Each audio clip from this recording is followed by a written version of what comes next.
법칙곡의 오늘의 고사성어. 오늘은 고사성어, 면우심흙에 대해 함께 알아보겠습니다. 고사성어 면우심흙은 얼굴이 두껍고 마음이 검다는 뜻으로 후하는 시경에서부터 등장했다. 소화교원편에 피리 불듯 교묘한 말을 창피도 모르는 뻔뻔한 자들이 내뱉는다네 라는 구절에서 왔다. 낯이 두꺼운 것을 넘어 마음까지 시커멓다면 더 가관이겠다. 이것을 줄여 후흑이라고도 한다. 중국 청나라는 1616년 여진족 누르하치가 후금이라는 이름으로 건국해서 그 아들 아이신기호로 홍타이지가 청으로 나라 이름을 바꿔 1912년까지 지구상에 존재하였다. 인조의 병자호란 때 홍타이지가 직접 와서 삼전도에서 309 고두레로 인조의 항복을 직접 받았다. 1911년 손문이 중국의 민주주의 혁명인 신의 혁명으로 청나라의 296년 역사는 끝났다. 청나라가 망할 무렵 이종호라는 학자가 있었다. 그는 청 말기에서 손문 장개석의 중화민국 초기를 살다가 태평양 전쟁 종전 1년 전에 세상을 떠났다. 그는 다양한 중국의 역사서와 서적 등을 두루 탐독한 후에 깨우침을 얻고 후흑학을 개창하였다. 이종호는 후흑학을 개창한 동기를 도발적 문구로 설파한다. 나는 글을 배워 책을 읽기 시작하면서 영웅오걸이 되려고 했다. 사서오경을 읽었으나 아무 소득이 없었다. 제자백가와 24사를 통해 방법론을 찾고자 했으나 이 또한 소득이 없었다. 고전이나 사서에는 위인이 되는 방법론이 담겨있지 않다. 나는 여러 해 침식도 잊은 채 국리의 국리를 거듭하였다. 드디어 역사적 위인들의 행태 속에서 그 방법론을 발견하였다. 조조는 내가 남에게 버림을 받느니 차라리 내가 먼저 버리겠다고 한다. 이는 심흑 곧 음흉함에 해당한다. 유비는 어려운 일을 당할 때마다 상대를 붙잡고 대성통곡하여 자신의 뜻을 관철하였다. 이는 면우 곧 뻔뻔함에 해당한다. 이처럼 심흑이나 면우 중 하나만 제대로 갖추어도 그들처럼 천하의 영웅오걸이 될 수 있다. 한편 항우는 체면에 집착하여 속이 시커멓지 못하고 수모를 참지 못하고 뻔뻔하지도 못하다. 후세에 욕먹을까 두려워한 나머지 홍문의 연회에서 유방을 죽이지도 못한다. 항우야말로 박백의 대표적 인물이다. 반면 유방은 항우가 자신의 아버지를 삶아 죽이겠다고 협박하자 그 삶은 국물을 한 사발 달라고 대꾸한다. 개국 후에는 한신 등 공신들을 매몰차게 토사구팽시킨다. 유방이야말로 후흑의 대표적 인물이다. 후흑의 원조는 월왕구천이다. 구천은 오왕 부차에게 패하자 자신의 애첩 서씨를 부차의 첩으로 바치고 신하가 되기를 맹세한다. 부차의 변을 스스로 혓바닥으로 맛보고 병을 진단하기도 한다. 10년 동안 장작더미 위에서 잠을 자며 쓸개를 빤다. 이것이 그 유명한 와신상담 고사이다. 구천은 방심한 부차를 기습하여 사로잡았다. 이번에는 부차가 철을 바치고 신하가 되겠다고 머리를 조아리고 사정한다.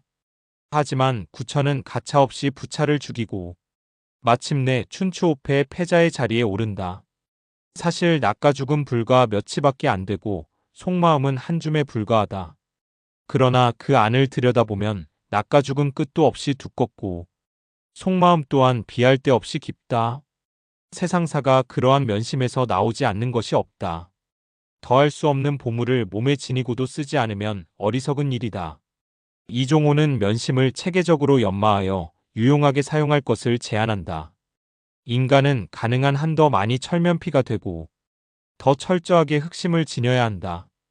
그렇지 않으면 영웅도 될 수 없고 천하도 호령할 수 없다. 완벽한 성공을 취할 수 없다라고 역설한다. 후흑에는 대략 3단계의 연마 과정이 있다. 첫째는 낙가죽이 성벽처럼 두껍고 속마음이 숫덩이처럼 시커먼 단계이다. 이는 초보적인 수준이다. 자칫 상대에게 의중을 읽히기 쉽다. 둘째는 낙가죽이 두꺼우면서도 단단하고 속마음이 검으면서도 맑은 단계이다. 이는 중간 수준이다. 2단계에만 이르러도 조조나 유비처럼 많은 사람들을 모을 수 있다.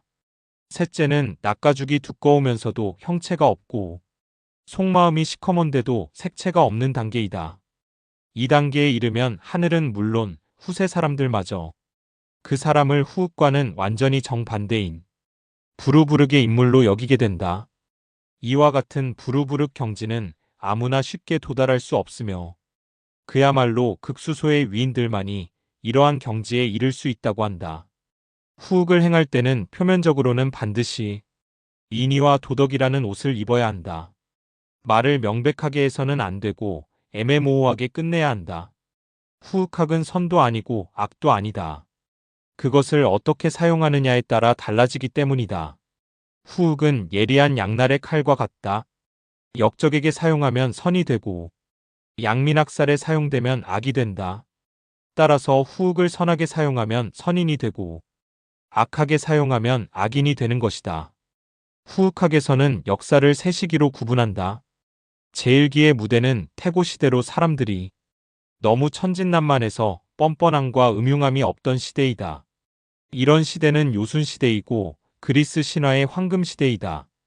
공자와 맹자가 돌아가자고 외치던 그러한 이상향의 시대이다. 제2기는 사회가 점차 분화되면서 조조처럼 뻔뻔하고 유비처럼 음흉한 인물들이 판치던 시대이다. 그야말로 군웅할 거의 시대이다.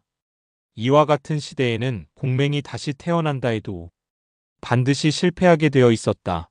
난세에 영웅이 난다는 영웅시대이다. 제3기는 후흑학의 창시자 이종호가 살았던 시대이자 바로 우리가 살고 있는 현재의 시대이다. 이 시대는 조조와 유비 같은 사람들이 넘쳐나지만 절대로 그들의 생각이 제대로 실현되지 못한다.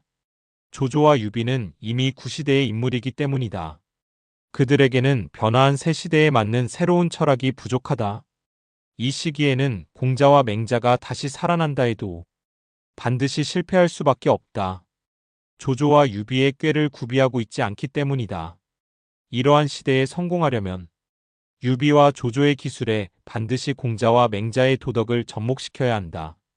제3기는 공맹의 바탕에 조조 유비의 후흑을 필요로 한다. 공맹의 자세로 조조와 유비의 기술을 행하면 천하를 얻을 수 있을 것이다. 원래 이종호가 후흑학을 쓴 의도는 열강의 먹잇감이 된 중국을 구하려는 일종의 수단이었다. 외세를 물리치기 위해선 지도자가 뻔뻔함과 음흉함도 갖춰야 한다는 취지였다. 후흑 수단을 국민을 속이는 내로남불에 쓰라는 게 아니었다. 그래 그의 후흑을 구국후흑이라고 말하는 이유이다. 이처럼 후흑학은 도덕이나 명분에 연연하지 말고 면심을 강하게 단련하라고 주문한다. 이를 통해 우리는 통상적인 도덕으로는 성취할 수 없는 고귀한 공적 가치를 실현할 수 있다는 것이다. 이종호는 중국 청나라 말기가 혼란한 이유는 흑을 청나라를 침범하는 열강에게 쓰지 않고 청의 인민에게 사용해 갈등을 일으켰기 때문이라고 했다. 또한 이종호는 중국의 역사상 영웅호걸로 불리는 자들이 난세를 평정할 수 있었던 비결은 바로 두꺼운 낙가죽과 시커먼 속마음을 갖췄기 때문이라고 설파하였다. 그러나 실제로는 후흑학은 야심가들의 권력 찬탈의 이론적 배경이 되었고 그들은 후흑을 수단으로 해서 권력을 잡고 유지하기 위해 토사구팽과 편 가르기만 일삼아 민초들의 아픔을 도외시했다. 결국 후흑을 수단으로 해서 좋은 일에 쓰겠다고 했지만 애초에 자신밖에 모르는 파렴치한 사람들이 권력을 손에 쥐고 나면 남을 위한다는 발상을 할 리가 만무하다. 결국 자기 세의 확대와 권력의 유지에 몰두하는 그들을 볼 때 리더들이 양심을 도외시한 권력 찬탈의 결과는 역사적으로 너무나 좋지 않은 예시가 많아 마음 공부자들이 경계해야 할 바이다. 이상 칩곡의 오늘의 고사성어. 오늘은 고사성어, 면우심흑에 대해 함께 알아보았습니다. 위 내용을 참고하셔서 여러분의 양심 공부에 활용하시길 바랍니다. 경청해 주셔서 감사합니다.